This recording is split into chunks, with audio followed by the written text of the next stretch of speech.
untuk embriologi untuk dari sistem saraf pusat itu asalnya dari mana?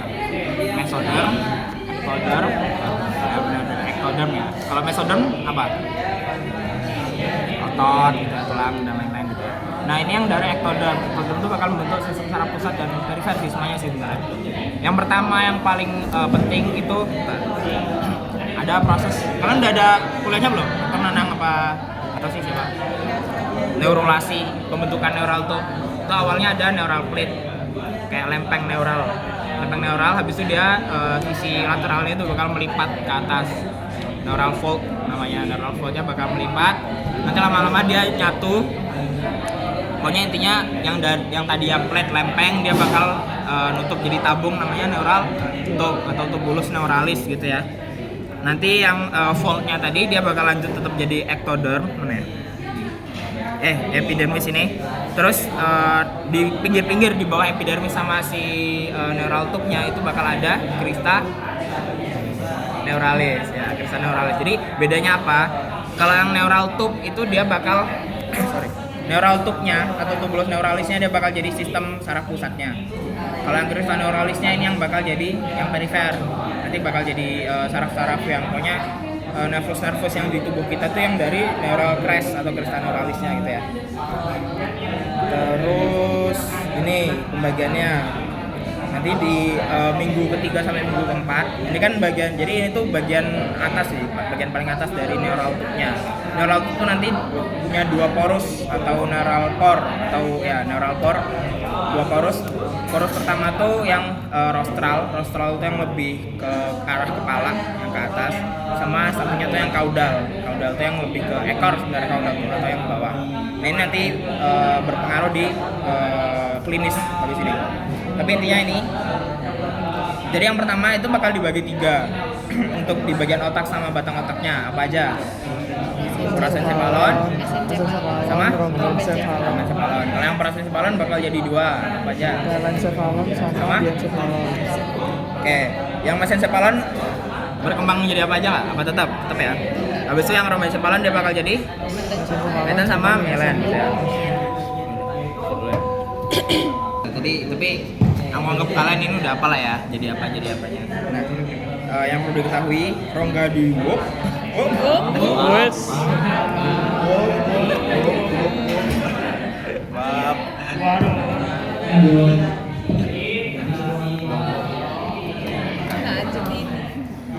rongga-rongga di dalamnya itu bakal jadi apa? Bolongnya ini. Jadi ventricle ada yang paling atas dua ada lateral bawahnya tersius. Habis itu penghubungnya dulu aqueductus mesencepal, bawahnya baru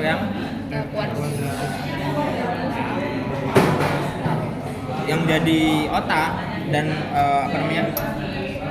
batang otaknya itu si dinding-dindingnya gitu. Jadi bukan itu kopong berongga bolong gitu ya, bolong. Jadi yang bakal berkembang jadi otak tuh pinggir-pinggirnya.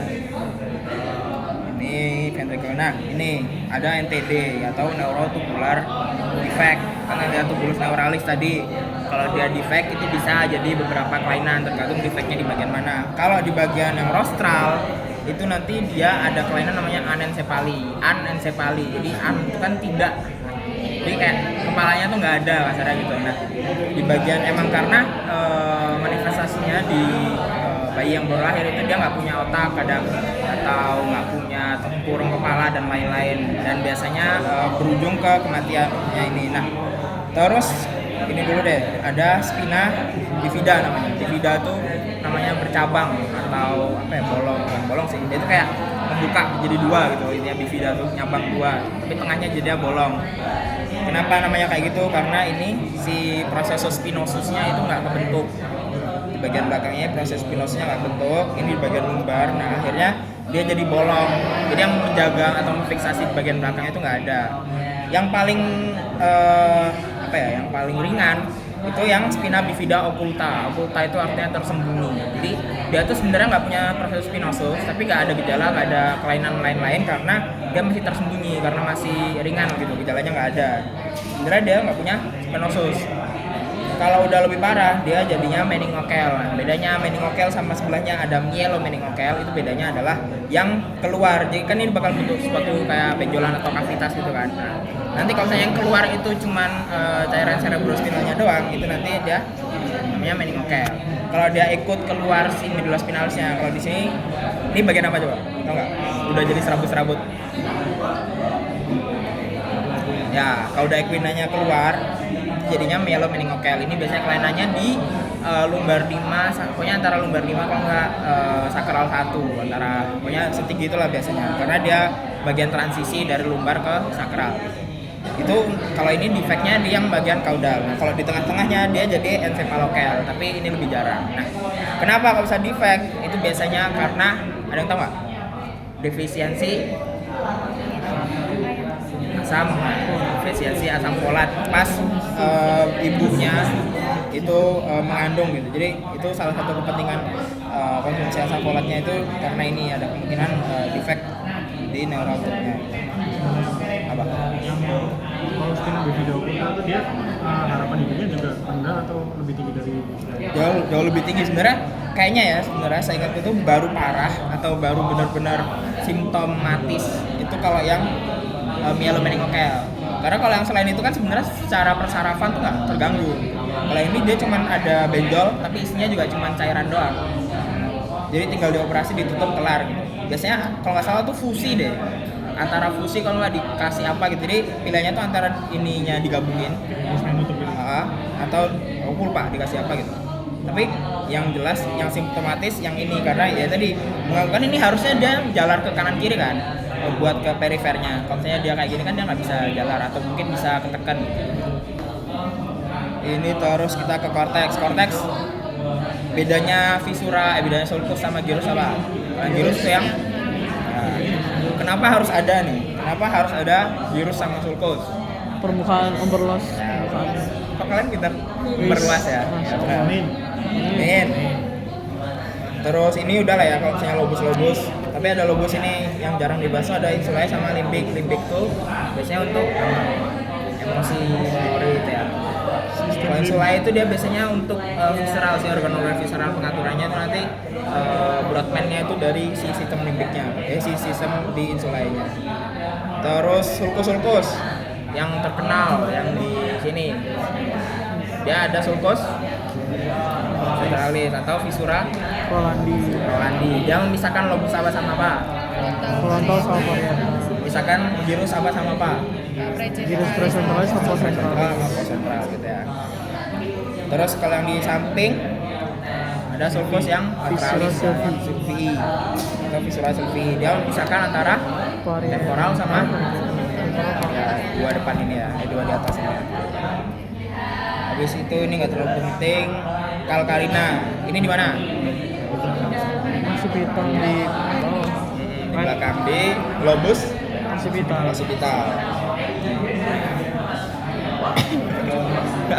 Harus dibuka ini. Di lobus occipitalnya. Ini biasanya jadi tempat Brodmann apa? Pusatnya apa? 17.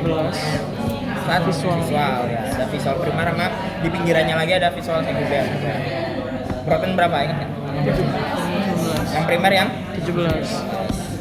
Oke, Brodmann kalau yang kita pelajari atau mungkin yang jadi patokannya sebenarnya kan Brodmann itu cuma kayak pemetakan pembagian doang kan. Jadi misal si A mau membagi jadi 100 juga sebenarnya bebas asal emang ada perbedaan fungsinya. Cuman yang di sini dijadiin patokan dari lab dan mungkin dari dokter Nanang itu ada 52. Cuman yang perlu kita pelajari untuk sekarang itu ada cuma beberapa doang. Pertama yang Brodmann 4 ini fungsinya sebagai motorik primer. Motorik primer itu apa? Ya, gerak-gerak tubuh yang kasar ya. Jadi yang aku mau megang ini, aku mau ngelangkahin kaki, aku mau nonjok gitu misal. Itu yang gerak kasar itu diatur sama si Brodmann 4 ini. Kalau yang primer ada yang sekunder yang 6. Oke, nanti ya kita bahas. Kalau yang primer ini katanya ada masalah atau ada apa ya? Misal ada nekrosis di bagian situ ada trauma. Nanti dia jadinya lesinya adalah paresis. Bedanya paresis sama paralisis apa?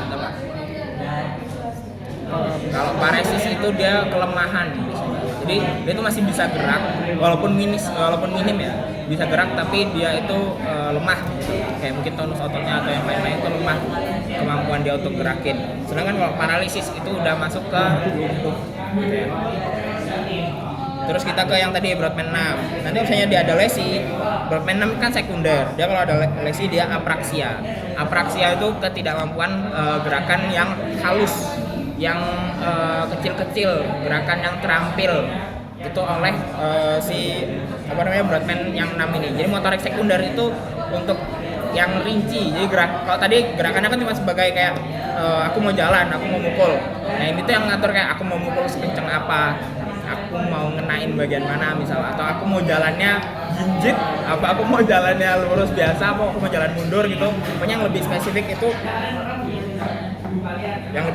tuh oleh si Brodmann 6 ini.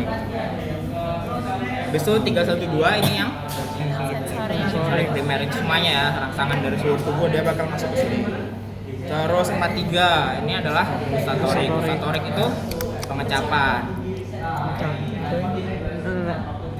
Tasting. Nah, dia masih enggak kemarin di digestif kalau pengecapan kan di lidah ada 23 anterior, 1/3 posterior. Itu oleh nervus apa aja? Ya, facialis yang mana? Yang depan. Belakangnya yang glossofaring. Ya. Ini ada gambarnya. Jadi dari punya ada 2 nervus, dia bakal bawa. Habis itu dia bakal ini thalamus tuh bakal di relay dulu, baru dikasih ke gustatorik ini. Nah, gustatorik itu ada sedikit perbedaan sebenarnya. Kalau di sini kan dia letaknya di lobus parietal, karena emang biasanya nomornya tuh di luar gitu. Cuman ternyata letaknya di beberapa sumber itu dia di perbatasan antara insulae sama si parietalnya ini. Jadi ini kan ada lipatannya parietal, dia melipat ke dalam. Nah, di bagian lipatannya itu adalah tempatnya si virus yang virus lagi.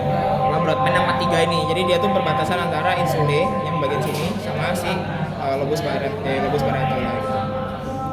Terus 17 tadi visual. Kalau yang sekunder itu yang 18. Bedanya apa?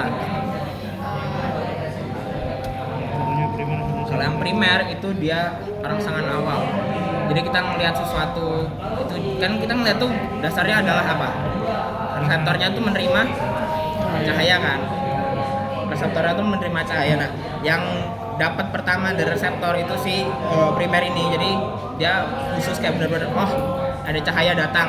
Ini menerima cahaya pertama itu bakal dialirin dari radiasi optika nanti bla bla bla sampai ke belakang itu ke si Brodmann 17 ini. Nah, fungsinya 18-19 yang sekunder itu adalah untuk mengenali. Jadi kan kita baru lihat cahaya nih, kita belum tahu ini cahayanya atau bendanya ini nanti yang kita lihat itu warnanya apa, bentuknya kayak gimana. Jadi salah satu